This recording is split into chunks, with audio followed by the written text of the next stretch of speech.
प्यारे बच्चों, अब हम लोग इंट्रोगेटिव प्रोनाउन के बारे में अध्ययन करेंगे। इंट्रोगेटिव का मतलब होता है क्वेश्चन, प्रश्न, प्रश्न वाले प्रोनाउन। ऐसे प्रोनाउन जिनकी सहायता से हम प्रश्न बनाते हैं, प्रश्न पूछते हैं, उन्हें कहा जाता है इंट्रोगेटिव प्रोनाउन। कौन कौन से हैं? पांच प्रोनाउन हैं जो इंट्रोगेटिव है, प्रश्न पूछने वाले हैं। who, whom, whose, what और which। कौन कौन से? who, whom, whose। ऐसे याद करेंगे, who, whom, whose। who का मतलब होता है कौन, whom किसको, whose किसका। चौथा है what, what की हिंदी होती है क्या। और पांचवा है which, और which की हिंदी होती है कौन सा। अब देखिए, हमने इसको 3 कॉलम में लिखा है। हमने लिखा है कि सब्जेक्टिव केस में हु का प्रयोग करेंगे, ऑब्जेक्टिव केस में whom का प्रयोग करेंगे, और जब हमको संबंध बताना होगा, अधिकार दिखाना होगा, पॉसेसिव केस में हम whose का प्रयोग करेंगे। हु का प्रयोग कब करेंगे? सब्जेक्ट को पूछने में, सब्जेक्टिव केस में। whom का प्रयोग हम कब करते हैं? ऑब्जेक्ट को पूछने में, ऑब्जेक्टिव केस में करते हैं। whose का प्रयोग हम कब करते हैं? मालिक को पता करने के लिए, मालिक के बारे में जानकारी के लिए, मालिक को पता करने के लिए हम whose का पता करते हैं।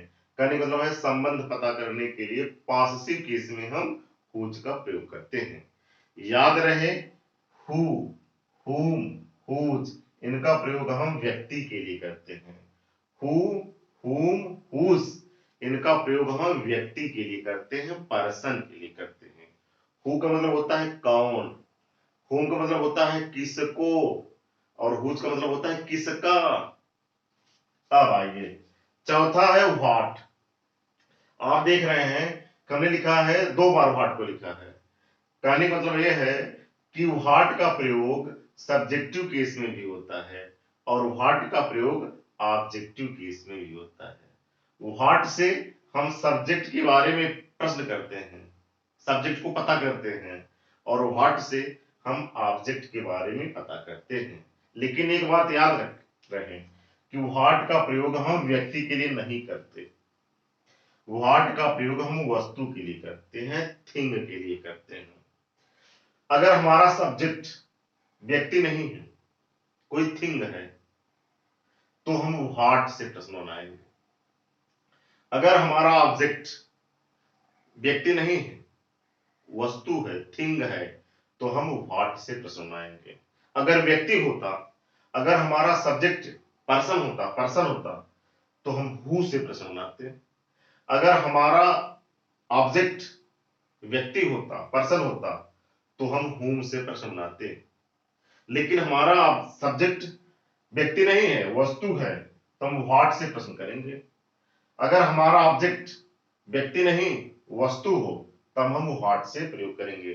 कहने का मतलब आप याद रखेंगे कि what का प्रयोग व्यक्ति के लिए नहीं करेंगे, what का प्रयोग हमेशा थिंग के लिए करेंगे।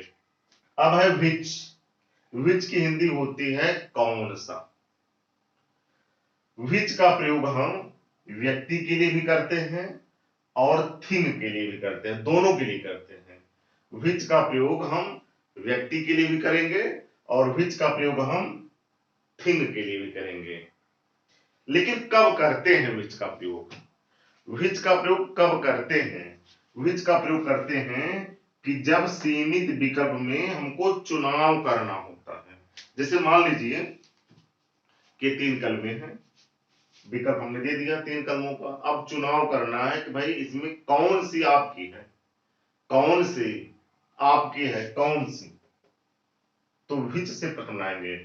विकल्प सीमित है, विकल्प सीमित है, 3 है, 4 है, 5 है, विकल्प हमने सीमित रखा। अब हम इसमें कह रहे हैं कि कौन सी आपकी कलम, कौन सी है, कौन सी है, इस सीमित विकल्प में कौन सा। तो हम कैसे किससे प्रश्न बनाएंगे? which से। या सीमित आदमी हूं, मान लीजिए राम है, मोहन है, श्याम है, मान लीजिए 3 आदमी है,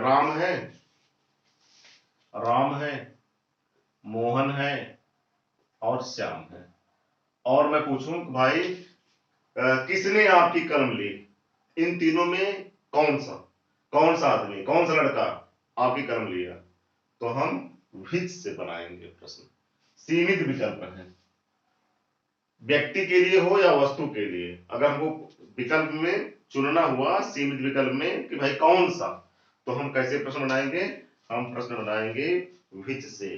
तो विच के लिए याद रखेंगे कि विच का प्रयोग हम कब करेंगे, प्रश्न बनाने में कब करेंगे विच का प्रयोग, जब विकल्प सीमित हो और उसमें हमको चुनाव करना हो। इसीलिए विच की हिंदी है कौन सा। अब आप देखिए, विच को हमने इस कॉलम में भी लिखा है और विच को हमने इस कॉलम में लिखा है, 2 बार लिखा है। क्यों? इसलिए हमने लिखा है कि विच का प्रयोग हम सब्जेक्ट को पता करने में भी करते हैं और विच का प्रयोग हम ऑब्जेक्ट को पता करने में भी करते हैं। अगर हम विच से हम सब्जेक्ट भी पता करते हैं और विच से हम ऑब्जेक्ट भी पता करते हैं। अब आइए उदाहरण से इस बात को समझें। जैसे आप देख रहे हैं लिखा हुआ है who is knocking at the door, दरवाजे पर कौन नॉक कर रहा है, कौन नॉक कर रहा है। मान लीजिए उत्तर है राम, तो राम हो गया सब्जेक्ट। तो आप देख रहे हैं कि हु से हम किसको पता कर रहे हैं, सब्जेक्ट को, और सब्जेक्ट कैसा है हमारा, व्यक्ति है। हमने आपको पहले बताया कि हु, हुम, हुज ये व्यक्ति के लिए इस्तेमाल होते हैं।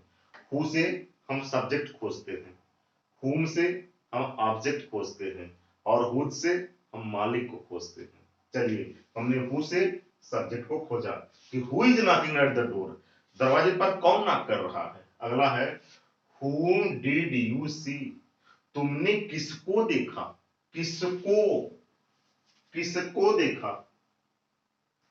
सब्जेक्ट है यू, सब्जेक्ट कौन क्या है यू, ऑब्जेक्ट क्या है, उसे पता कर रहे हैं whom से किसको, तुमने किसको देखा। कोई व्यक्ति होगा, राम को देखा, मोहन को देखा। व्यक्ति के लिए अगर वस्तु होती तो हम whom ना लगाते, whom के उत्तर में who, whom, whose के उत्तर में व्यक्ति आना चाहिए। यहाँ पे आपने किसको देखा, तुमने किसको देखा, किसी व्यक्ति को यू ने देखा है, वही पूछा जा रहा है कि तुमने किसको देखा, राम को, मोहन को, श्याम को, सीता को, राधा को, किसको, हूं। तो होम से हम क्या खोज रहे हैं, ऑब्जेक्ट। हमारा ऑब्जेक्ट कैसा होगा, कोई व्यक्ति होगा। हु से किसको खोज रहे थे, सब्जेक्ट। सब्जेक्ट हमारा कैसा होगा, कोई व्यक्ति होगा। अब आइए, हुज इज दिस अम्ब्रेला, यह छाता किसका है, भाई मालिक कौन है, किसका। हुज से हम मालिक को खोजते हैं, तो हुज से हम किसको खोज रहे हैं कि भाई यह छाता, इस छाते का मालिक कौन है, यह छाता किसका है, हुज इज दिस अम्ब्रेला, यह छाता किसका है। तो हम मालिक को खोज रहे हैं, पासिव केस में हमने हुज का प्रयोग किया है। हमने आपको पहले बताया कि हुज से हम पासिव केस यानी मालिक को पता करेंगे, तो मालिक कोई व्यक्ति होगा, याद रखेंगे। ऐसे इसीलिए याद किया जाता है हु, हुम, हुज, ये सीधे तीनों पर्सन के लिए प्रयोग होंगे। हु से सब्जेक्ट पता चलता है, सब्जेक्ट को पूछेंगे। हुम से हम ऑब्जेक्ट को पूछेंगे, ऑब्जेक्ट क्या होगा, कोई व्यक्ति होगा, और सब्जेक्ट क्या होगा, कोई व्यक्ति होगा। और हुज से हम मालिक के बारे में पता करेंगे, भाई इसका मालिक कौन है, और मालिक कोई व्यक्ति होगा। तो आपने इन तीनों को समझ लिया, हु, हुम, हुज। अब व्हाट, व्हाट मतलब होता है क्या।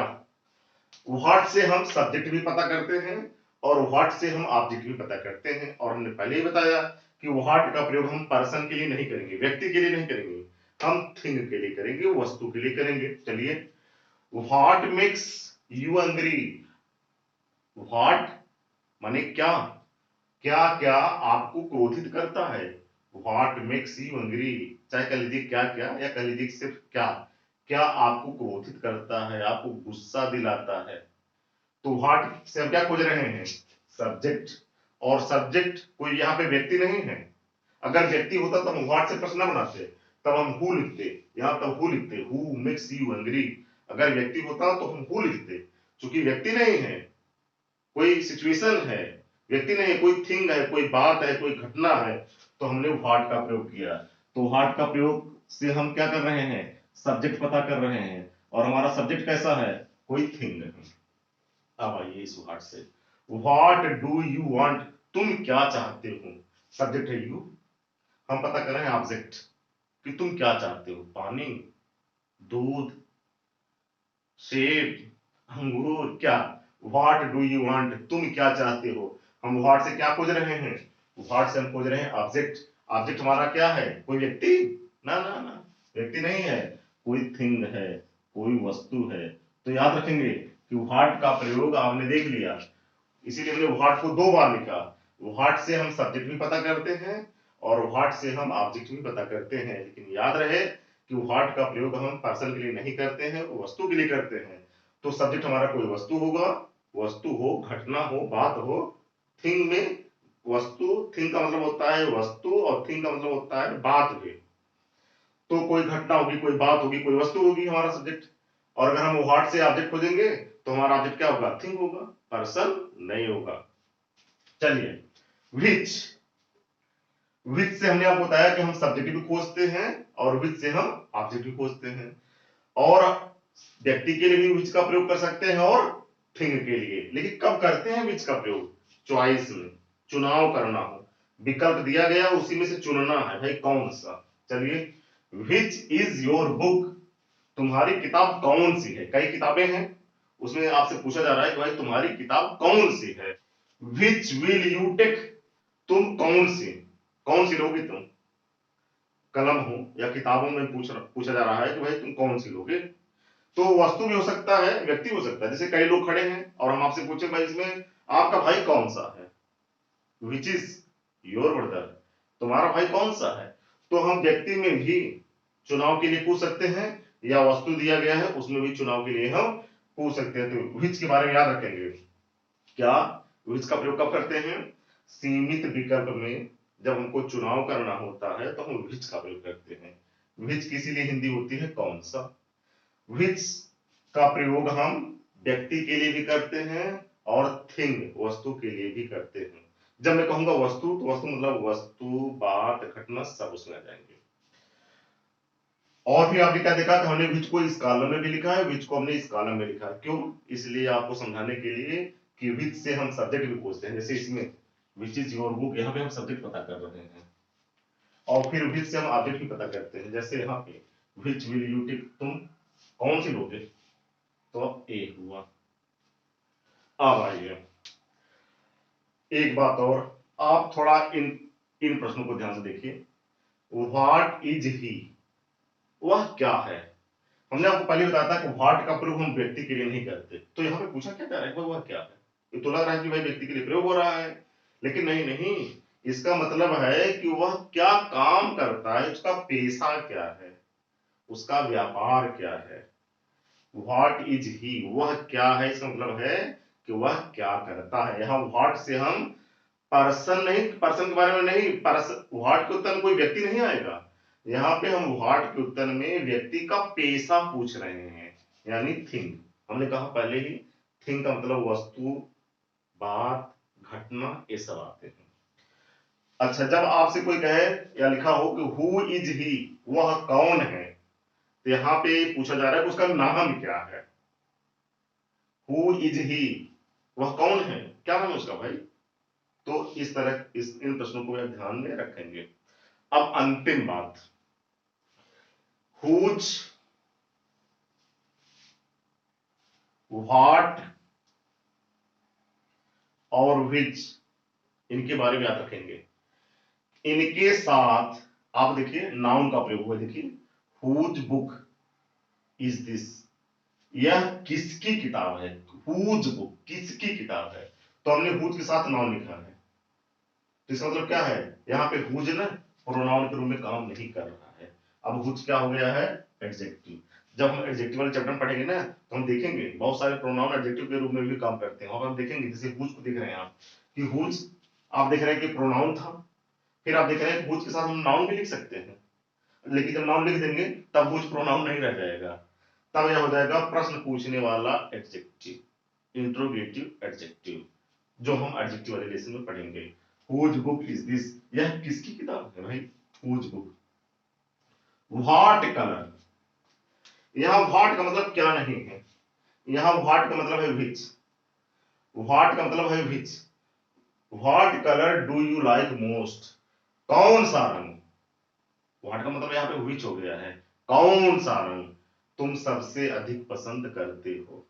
तो यहाँ पे व्हाट नाउन के साथ प्रयोग हुआ है, तो यहाँ पे व्हाट एडजेक्टिव का काम कर रहा है। Which colour do you like most, कौन सा कलर, विच के साथ देखिए नाउन का प्रयोग हुआ है, विच कलर कौन सा रंग, डू यू लाइक मोस्ट तुम सबसे अधिक पसंद करते हो। यहाँ पे विच प्रोनाउन नहीं है, विच क्या है, एडजेक्टिव। तो आपने ये भी समझ लिया कि हुज, व्हाट और विच, ये तीनों जो प्रश्न वाले प्रोनाउन हैं, इनका प्रयोग प्रश्न वाले एडजेक्टिव के रूप में भी होता है। देखिए हमने नाम के साथ लगा दिया, अब ये एडजेक्टिव हो गए, प्रश्न पूछने वाले एडजेक्टिव।